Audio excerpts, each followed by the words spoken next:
Bapak dan Ibu yang terhormat, selamat datang di Bandar Udara Internasional Minangkabau Padang di Padang Pariaman. Silakan tetap duduk sampai lampu tanda kenakan sabuk pengaman dimatikan. Mohon untuk tidak mengaktifkan telepon genggam sampai Anda tiba di ruang kedatangan. Penumpang yang telah menerima distribusi alat pelampung dan sabuk pengaman bayi, dimohon untuk mengembalikan kedua alat tersebut di atas kursi Anda sebelum meninggalkan pesawat ini. Harap berhati-hati saat membuka pintu penyimpanan bagasi di atas agar tidak ada barang yang terjatuh, dan silakan membawa seluruh barang bawaan Anda saat meninggalkan pesawat ini. Kami sedang dapat melayani dan berharap dapat segera bertemu Anda kembali. Terima kasih telah terbang bersama Pelita Air bagian dari Pertamina. Ladies and gentlemen, welcome to Minangkabau International Airport of Padang in Padang Pariaman. Please remain seated until the fasten seatbelt sign is off.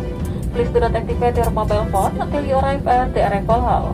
Passengers who have received the distribution of infant levers and infant seatbelt are kindly asked to leave both items on the seat before leaving the aircraft. Please be careful when opening the overhead compartment as the items inside may fall out, and please take all your belongings with you when leaving this aircraft.